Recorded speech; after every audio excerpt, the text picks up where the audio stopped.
तशी जनता बघायची असली ना, आश्वासनाचे फसवणूक करायची नसली तर काहीच नाही, नुसतं एक हाक देऊ तर दम.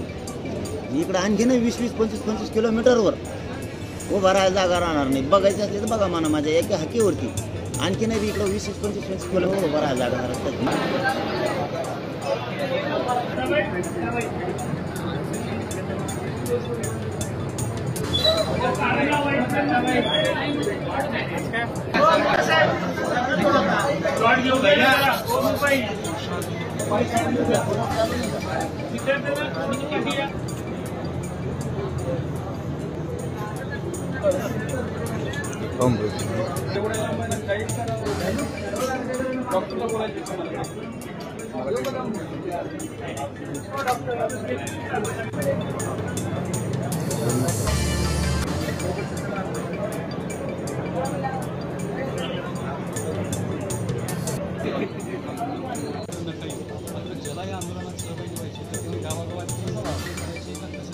नाही नाही, काहीच नाही करायचं. गावागावात महाराष्ट्रभर आपण कुठलाच प्रोग्राम दिलेला नाही आंदोलनाचा, कोणताच प्रोग्राम दिलेला नाही.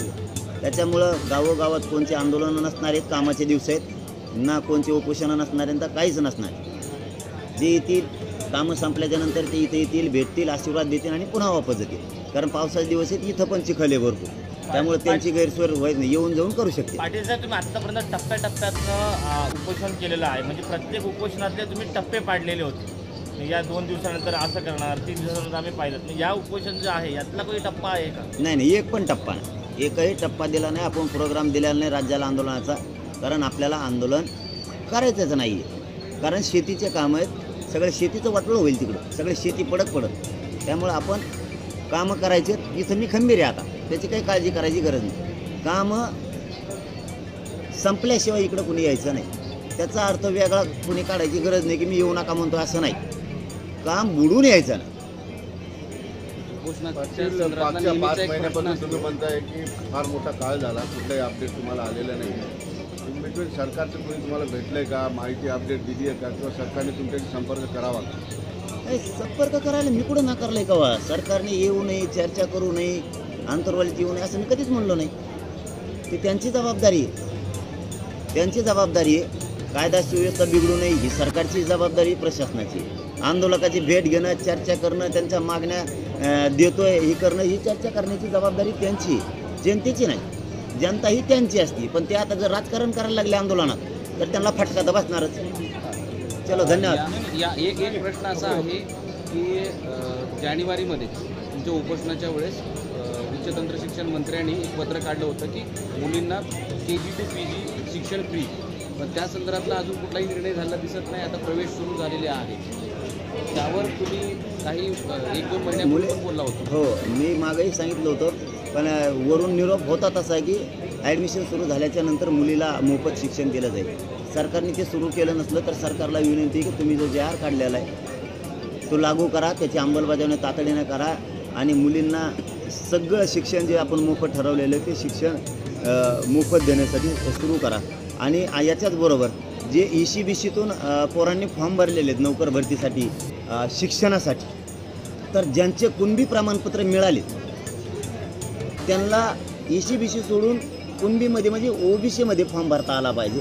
ती ऑप्शन खुला करा, तो बंद केलेला आहे. ज्यांनी ECBCत फॉर्म भरलेत त्यांना ECBCतच राहा म्हणते. तुझ्याकडं प्रमाणपत्र असलं तरी त्याचा उपयोग घेता येणार नाही असं म्हणते. तसं सरकारला माझी विनंती, तसं होता कामा नाही. त्यांनी जर ECBCतून फॉर्म भरला असला किंवा EWSमधून भरला असला तरीही त्याच्याकडं जर प्रमाणपत्र असलं कुणबीचं OBC, तर त्याला ते दोन्ही ऑप्शन सोडून कुणबीत येण्याचं, OBCत येण्याचं ऑप्शन खुलं करा. हे मी जाहीरपणानं सरकारला विनंती करून सांगतोय, कारण त्याशिवाय पर्याय नाही.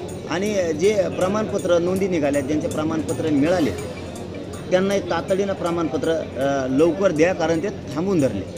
सगळे प्रमाणपत्र बऱ्याच जागेवर थांबून धरले. आता मुलाला शिक्षणाला लागणार आहेत ते प्रमाणपत्र त्यांना वापस त्यांना दिले जात नाही तातडीनं. ते ताबडतोब त्याचा सगळ्या काय तुम्हाला सर्वे करायचा आहे काय म्हणते ते सगळं करून ताबडतोब द्या. बंद केलेली ती सुरू करा.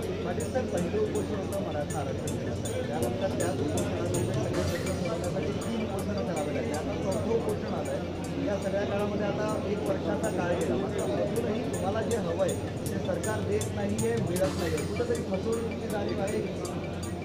100%च पुढच्या वड्यात चालले. पण मी बी थांबणारातला नाही, कारण मी सरकारशी इमानदार नाही राहू शकत, समाजाशी इमानदार राहणार. त्यामुळं मी ते लावून धरणार, मिळेपर्यंत मी करत राहणार. कोण फसवतं का वारंवार आश्वासन? नाही आता ह्यावेळेस नावच घेऊ, नाही जुळलं तर काय करावं मग त्याला. ह्यावेळेस आता कशी समाजाची फसवणूक केली जाते, त्यावेळेस नावच घेऊन सांगू. कारण आता आपल्याला नाविलाजानं त्यांनी राजकारण ढकललं असं म्हणावं लागेल. एवढी गर्दी केली, मोठी निघालेली आहे, मोठी सभा म्हणजे अशी सभा तुम्ही पाहिलेली आहे, अशा पद्धतीची सभा झाली, तरी सुद्धा सरकार आश्वासनाव्यतिरिक्त गांभीर्यानं घ्यायला तयार आहे. नाही सरकारला मग आता पुन्हा एकदा तशी जनता बघायची असली ना, आश्वासनाचे फसवणूक करायची नसली तर काहीच नाही, नुसतं एक हाक देऊस तर दम. इकडं आणखी नाही 20-25 किलोमीटरवर उभा राहायला जागा राहणार नाही. बघायची असली तर बघा म्हणा माझ्या एका हाकीवरती. आणखी नाही बी इकडं 20-25 किलोमीटरवर उभा राहायला जागा नाही, रस्ता निघा म्हणूस तरच दम. लोकसभा निवडणुकीच्या निकालानंतर काही महाविकास आघाडीतले काही खासदार तुम्हाला भेटायला आलेले होते काल रात्री, परवा रात्री. बंडू जाधव आले, बजरंग सोनवणे आले.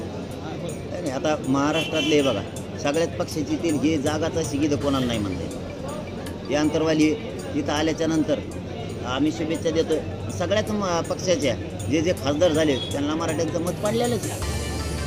जे ते इमानदार आहे, जे ते नाही आहे, बागलं की बागलं असं असतं काय कायचं. परंतु सगळ्याच पक्षाच्याला केलं मराठ्यांनी, असं काय कुठं भेदभाव केलेला. पण ते आभार मानायला आले होते का ते? येऊन भेटतेत, आंतरवालीत येतात भेटतात. मग आता आल्याच्या नंतर काय मी हाकून देऊ? तुमच्यामुळे आलो असं म्हणताय. विजय आहे ते विजय तुम्हाला अर्पित केलेल्या लोकांनी. या सगळ्या खासदारांना तुमचं सांगणं काय, स्वप्न काय? आणखी नाही केल्या करीन ना नंतर. पण जे खासदार आले त्यांनी तुम्हाला विजय तुम्हाला अर्पण केला. त्याच्यात ते बोलणार आहेत, या सगळ्या गोष्टी होणार आहेत. बोलतीनच ना मराठ्यांना मत काय सगळ्या पक्षातल्या खासदारांना उगाच केलंय का? मग सगळ्याच पक्षातल्या खासदाराला बोलावं विजय तुम्हाला लागणार. अर्पण केलाय त्यांनी. आता ते ज्याचं त्याचं मोठेपणाचा भाग आहे. परंतु मी राजकारणात नाही, मी काही केलं नाही, मी कोणाला काय पाडा म्हणलं नाही बाबा. मी घेताना उकरून माझ्याकडून. Subscribe now and press the bell icon. Never miss an update.